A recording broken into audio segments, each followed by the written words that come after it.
Magandang araw sa inyong lahat mga kababayan. JDB uli ang inyong abang lingkod. Pag-usapan po natin ngayon naman itong False Asia Economic Cha-Cha Survey. Alam niyo, itong survey na to, ano to negative survey po ang purpose talaga nito eh. Tingnan niyo um, alam niyo naman po na ang survey, ang purpose po nito ay para po magdulot ng mind conditioning. Okay? So, ibig sabihin, mind conditioning, saksak na sa utak mo na ganito lang. At alam niyo naman ang kasabihan, first impression lasts. Okay. So ano ngayon ang pumapasok sa isipan ng mga Pilipino paglabas mo? Ah, ano pala 3 out of 4 Filipinos ayaw pala diyan sa Chacha, sa charter chains na 'yan, 'di ba? 'Yan na. Ikaw ayaw mo na rin ba? Yung simula pa lang nung tanong ayaw eh. Ayaw ko din. 'Yan. Ah, pansinin niyo 'to Um, ito kasi ito mga 'to pinagkukuwenta ko rin 'yan eh. Kinuwenta ko 'yan, ang dapat diyan yung sa itaas, yung sa Pilipinas, yung RP, 8.85 'yan. So, dapat ra-round off mo 'yan, 9. Tapos yung sumunod na 88, yung, no, should not be amended. Yan po dapat 86.85 lang 'yan or 87, ginawa ng 88. Yung sumunod, yung, 14, 'yan, 1442, tama 'yan. And then yung sumunod na, 6 ata yun o 8, ah 6 ang kuwenta po niyan is 5.74, okay? And then yung isa naman yung 8 ay 8.714 and then yung 74, yung another yung naka-block, yung 74, yan po ay 72 lamang, 72.714. So sa madaling salita, 73 lang yan 'pag i-round off. Okay, and then yung sa ibaba naman, yung don't know, tama po yan, 4.218 lang yan, okay? Now, ano po yung mali dito, ah? Ano yung, mali rito sa survey na ito? Ang mali po dito sa kanilang, survey ay teka, busog natin.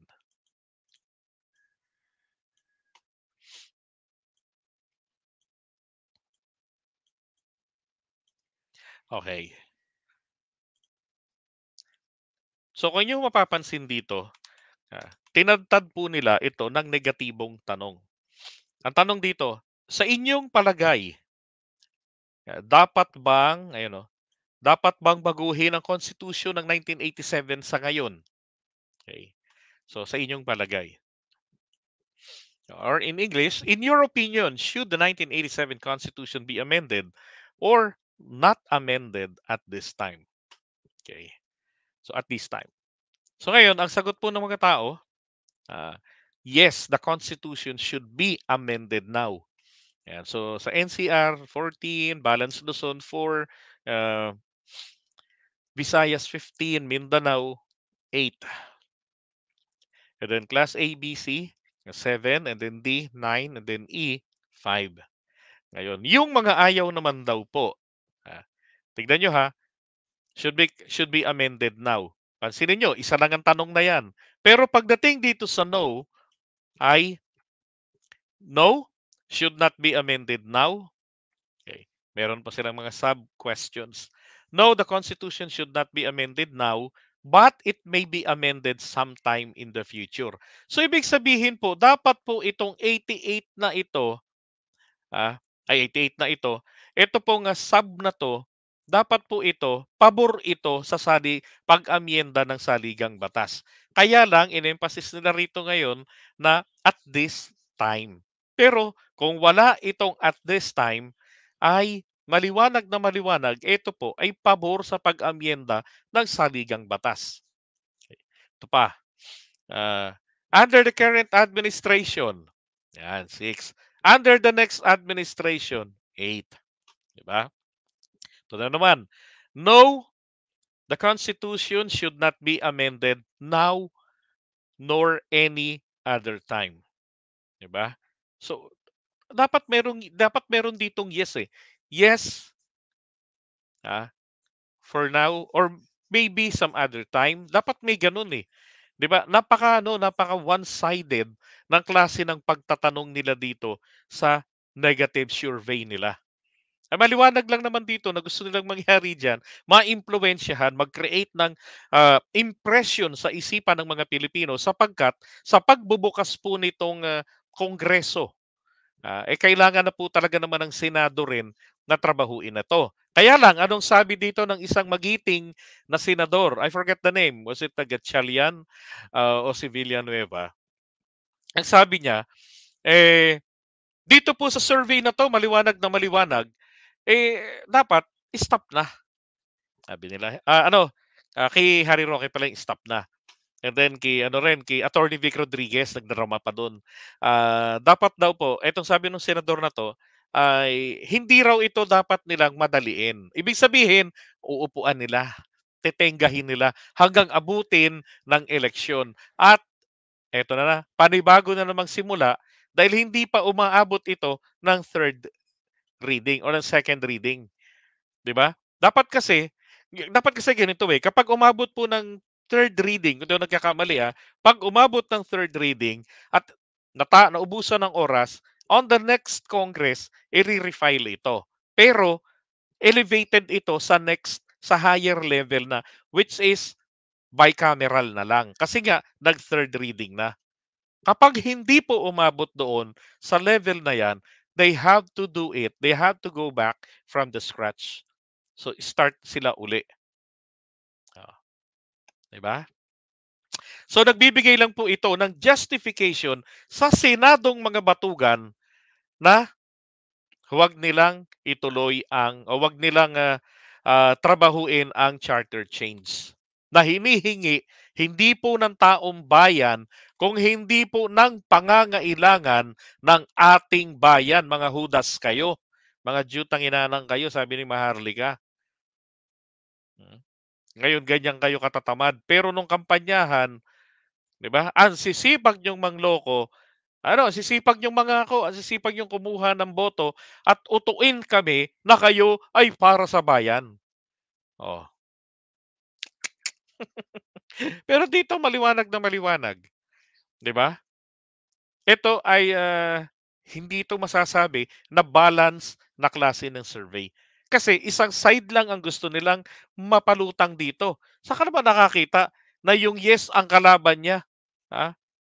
May sub-questions pa. Ilan yung sub-questions nito, 'di ba? One, one, and then, two, oh, three, and then sub-questions, apat. Pagdating dito sa yung papabor na amyendahan, just one. Now, yung later, 'di ba? Wala. Kasi ang target nila is yung paglalagay ro ng ngayon mismo, 'di ba? Isang malaking kalokohan, 'di ba? Mind conditioning lang ito.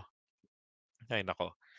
Wala, kaya nga sinasabi ko po palagi, ulitin ko na naman at di ako magsasawang ulit-ulitin 'yan, linisin natin ang Senado sapagkat wala pong paraan para ito ay maibasura natin. Ang the best na magagawa natin diyan sa Senado, huwag na po natin silang iboboto. Etong mga tamad, walang malasakit, at puro lamang pagpapalusot ang alam gawin. Pero ang totoo, when they were congressmen, pabor ang mga lintian na yan. Halos kalahati diyan, pabor yang mga yan sa saligang batas na maamyendahan, lalo na ang economic provisions.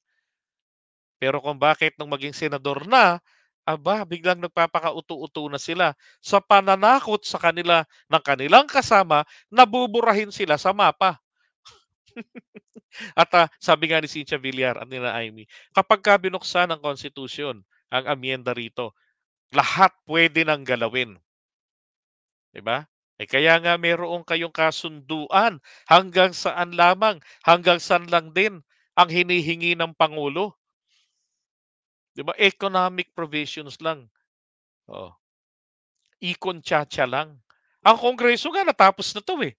Oh, for the Senate, what took you so long, assholes? 'Di ba? Bakit anong tagal? Hmm. Ay nako, iwan na nga muna natin 'yan, nakakainit lang ng ulo 'tong mga senador natin. Ang gawin na lamang po natin mga kababayan, sa 2025, 'wag nating iboboto 'tong mga reeleksyonista, na bahagi ng Senado ngayon. 'Yan, yung mga tahimik, na hindi naninindigan. Ang totoo, ayaw lang maapektuhan ng boto. Pero ang totoo, kapag ka nagbotohan para po sa charter change, no ang boto ng mga yan. Hindi para sa interes ng bayan. Bagkus, para yung mga lintik na yan sa proteksyon ng kanilang mga amo kada halalan. Ito po yung mga amo nila na nagbibigay sa kanila ng campaign funds. Yung mga politikong yan, negosyo ang kampanya sa kanila. Hindi yan gumagastos ng pera. Nakaasa yan sa sponsor. Ang trabaho nila ay protektahan ang interes ng mga oligarkong ito. Yan ang katotohanan dyan. Kaya nga dyan sa Senado, ang dami pong lobbyist dyan. Itong mga lobbyist, ito yung mga nag-o-offer na, uy, huwag mo nang tuloy yan, huwag mo nang boto yan. Yan mo na yung susunod na, na batch ng Senado dyan. Ano ba, kailangan ng distrito mo, pagawa natin. Ano bang kailangan mo, babae? Kailangan ba ng sports car? Meron kami stock. May makukunan tayo. Kung ayaw mo ng Malate, Quezon Avenue, o Pegasus, o kaya Okada. Ang daming tambay doon. Oo. Ganyan ang ano nila diyan, eh, ang kalakaran nila. Protector sila ng interes ng kanilang mga amo, 'di ba? Eh, kasi kung totoong makabayan 'tong mga 'to, oh, hindi naman masasagasaan ang kanilang interes, ang kanilang negosyo, 'di ba? Wala namang mga negosyante diyan, eh, maliban kina Villar, do'n sa mag-ina. Wala namang mga ano diyan, mga business tycoon sa mga 'yan. Na mag-iingat para sa kanilang interes. And I don't think so na kung merong business tycoon sa mga senador natin, eh hindi nila papaboran ang economic tchatcha. Sigurado kung papaboran nila yon sapagkat nakikita nila na mas kailangan nilang lalong magkumahog para puro sa competition. Di ba? Mm. Sus Mariosep. No. Ang gawin natin po, palitan natin tong mga to, linisin natin. Ang goal po natin sa 2020, clean up. Let's clean up the Senate. We cannot dissolve the Senate, but we cannot do clean up. Linisin natin ang mga yan. No more re-electionist. At wag na tayong mamili ng kulay-kulay. Kahit itinaas pa ni PBBM ang kamay kapag kakupal na kandidato, alam nyo na ang track record, huwag nyong iboboto. Normal lang po yan na may itaas na kamay na ganyan si PBBM. Sa